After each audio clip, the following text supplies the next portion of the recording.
வணக்கம் என் தாயக உறவுகளே, நான் உங்கள் ஆர்கே ரஜி.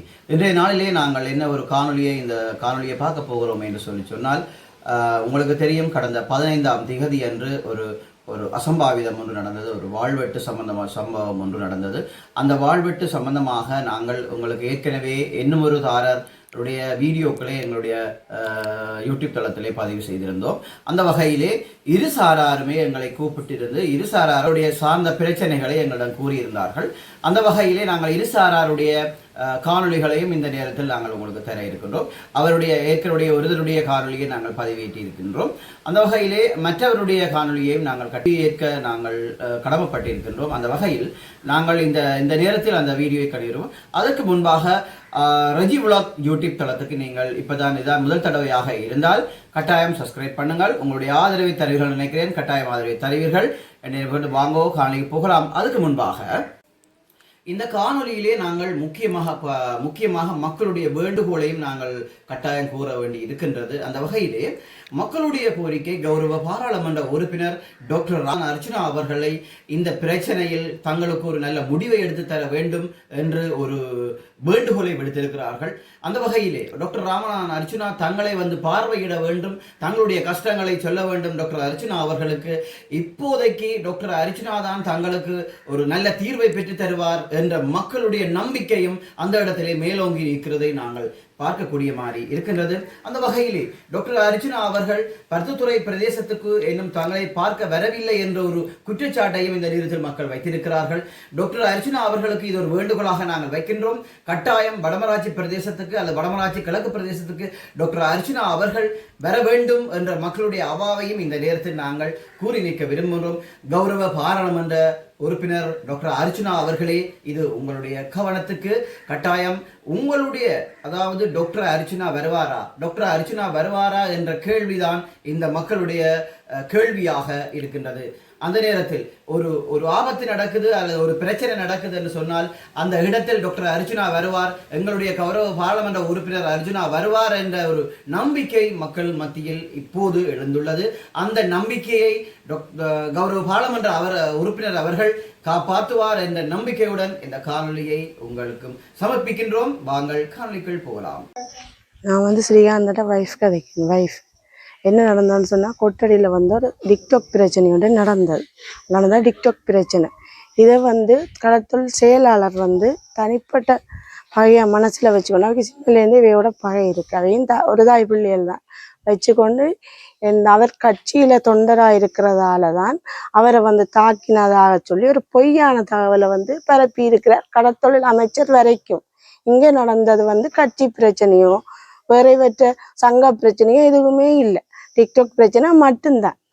அதை வச்சுக்கொண்டு எங்களை வந்து தவறான தகவலை பரப்பி என்ன செய்யறாங்க, எங்களோட வாழ்வாதாரத்தை முடக்கிறதான் இவற்றையுமே. இவர் இன்றைக்கு மட்டுமில்லை, அதே அனூர் அரசாங்கத்துக்கு தான் இந்த கொட்டடி மக்கள் எல்லாம் ஒரே மக்கள், அதே அனூர் அரசாங்கத்துக்கு தான் எல்லாரும் ஓட்டு போட்டிருக்கிறோம். அப்படி இருக்கும்போது அவற்றை தொண்டரா தாக்க வேண்டிய அவசியம் யாருக்கும் இல்லை. உண்மையா புரிஞ்சு கொள்ளணும். சண்டையாண்டு ஒன்று நடந்தால் அது நீதவான் பார்த்துக்கொள்ளும். இவர் அதை வச்சு கொண்டு 10 குடும்பம் இந்த வாழ்வாதாரத்தை எல்லாம் என்ன சொல்றது, அமைச்சரை வரவழைச்சு அவருக்கும் பொய்யான தகவலை சொல்லி மீடியாக்கு மங்களை பெரிய பொய்யான தகவலை பரப்பி இப்ப என்ன சொல்றாருன்னு சொன்னா, தனக்கு ஒரு பதவி தந்திருக்குது அரசாங்கம், எனக்கு ஒரு பதவி தந்திருக்கு, அதுல நான் எதுவும் செய்து கொள்ளலாம். நீங்க வந்து ஏரியாக்குள்ள வரையலாது, இவ்வளவு குடும்பம் தொழில் செய்யலாது, உங்களுடைய தொழில் படகு இயந்திரம் இதுல எல்லாத்தையும் கைப்பற்றி வச்சுக்க தர மாட்டேன், எங்கேயாவது போய் கூலி வேலை செய்யட்டும் என்று சொல்லி இருக்கிறேன். மண்ணெண்ணெய் ஊத்தி அடாவடித்தனம் செய்திருக்கிறேன். எங்களுக்கு வந்து நீதி வேணும் என்னன்னு சொன்னா, பிரச்சனையா தான் பார்க்கப்படும். தனிப்பட்ட இதை வச்சுக்கொண்டு சங்க பிரச்சனையாவோ அரசியலாவோ கொண்டு வந்து இதால எங்கட பிள்ளை கூட்டி நாங்கள் எல்லாரும் தான் பாதிக்கப்புறம் தவறான ஒரு சமூகமாக காட்டப்பட்டோம். சரி, எங்களுக்கு வந்து எங்களோட வாழ்வாதாரம் முக்கியம். இன்றைக்கு இவர் வந்து இந்த பதவியை விட இந்த கடத்தொழில் சங்கத்துக்கு வந்த காலத்தில இருந்தே அவற்றை வந்து தனிப்பட்ட பகையை வச்சுக்கொண்டு எங்களோட பல தடவை எங்களோட தொழில்களை இழுத்து வச்சிருக்கிறோம். நாங்கள் வந்து வட்டி கடனால சாகுறோம். போன வருஷத்தில இது நடந்தோன்னு இருக்குது. கூட்டத்துக்கு பிந்தி போனதுக்கு தொழிற்மறிப்பு, ரோட்டில பேசினா தொழிற்மறைப்பு, மோட்டர் சைக்கிள் ஓடினா தொழில், இப்படியே இவர் அடாவடித்தனம் செய்து கொண்டேதான் இருக்கிறார் தனிப்பட்ட பகையை வச்சு. எங்களுக்கு நீதி வேணும் சொல்லி நாங்கள் வீட்டிலே இருக்கையில் இந்த எல்லாரும் ஒரு திசையில நிக்கிறோம். தவறான தகவலுக்கு மட்டுமே, சண்டை பிடிச்சதுக்காக இல்லை. இதால வந்து எங்களை போலீஸாக்கள் தவறா பாக்கினோம், வீட்டுக்கு வரையினோம், உங்களை பயப்படுத்தினோம், நாங்கள் ஓடித்தான் திரிக்கிறோம். அவன் ஆட்கள் வெட்டுறதுக்கு இப்ப வரைக்கும் திரிக்கணும். அது வெளி உலகத்துக்கு வருது இல்லையான்னு சொன்னா நாங்க பதவியில இல்லை, எங்கட மக்களும் நாங்களும் பதவியில இல்லை. நடந்த பிரச்சனை பெருசா காட்டுறக்கு அவைக்கு பதவி இருக்கு, புலம் இருக்குன்னு அவர் செய்து கொண்டு இருக்கிறேன். உங்களை வெட்டுறதுக்கு யாராக்கள் தேடுறீங்க? அவர் இந்த செயலாளர்கிட்ட வேண்டிய ஆக்கள் வந்தா வெட்டுவோம். இப்ப வரைக்கும் இதுதான் நடக்குது. ஆனா எங்களோட பக்கத்து நீதி சொல்றதுக்கு எங்களுக்கு டைம் கூட இல்லை. ஆனா எங்களை ஒரு இடத்த நிக்கவே விடுகினோம் இல்லை. போலீஸாக்களும் ஒரு பக்கம் தேடிக்கினோம், வீட்டுக்கு வந்து தண்டிக்கணும். இந்த என்னோட போன்ல இருந்து மோட்டர் சைக்கிள் பறிச்சு கொண்டு போயிடுச்சு.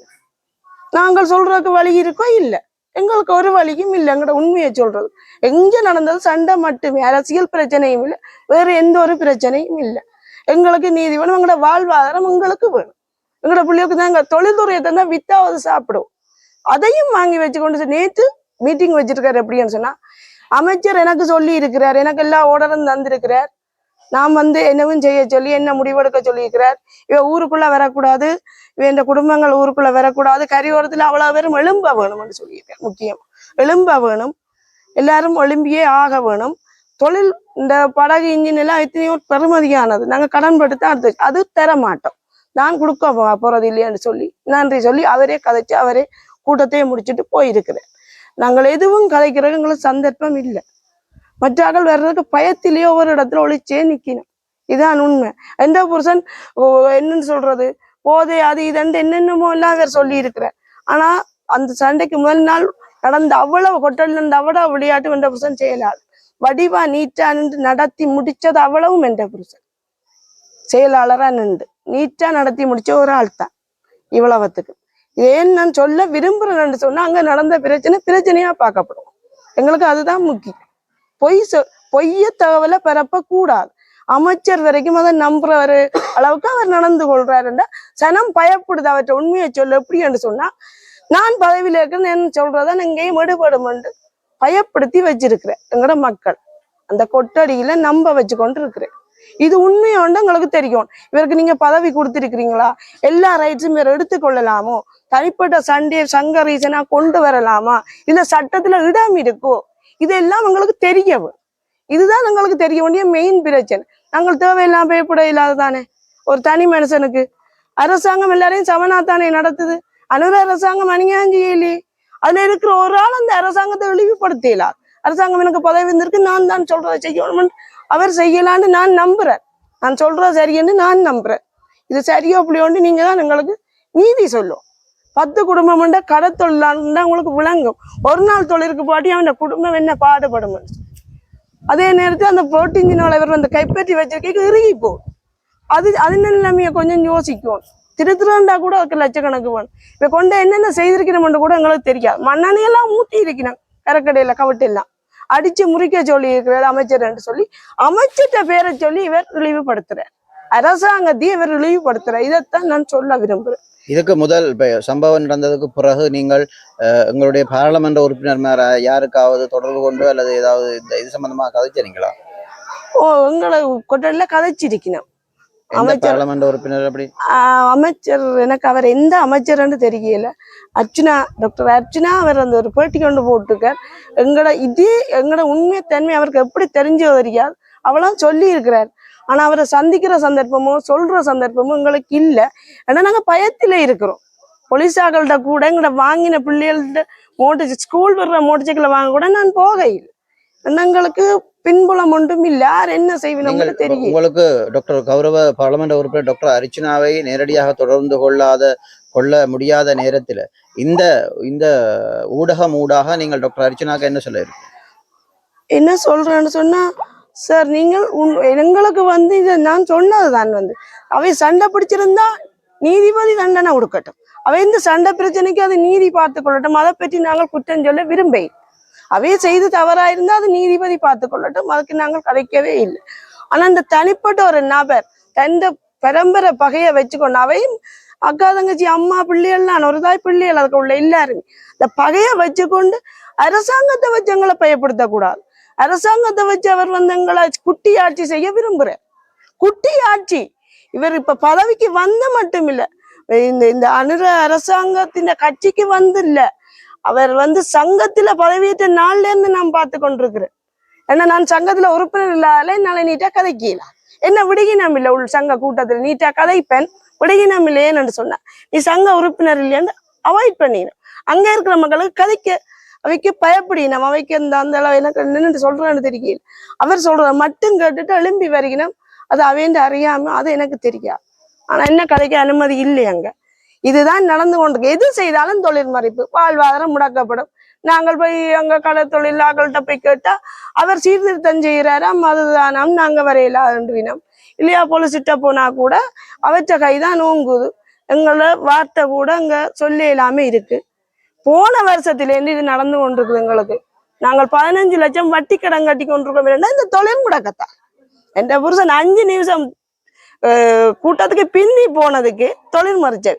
அது தவறுன்னு நாங்கள் சில இடத்துல போய் அறிவிக்க போவைக்க அதை அறிவிச்சிட்டோம். அதை 3 மாசம் 6 மாசம் ஆக்கி அப்படி இருந்த நாங்க இன்றைக்கு இல்லை இவர் செய்யறாடா அப்படித்தனம் தொடர்ந்து கொண்டே இருக்குது.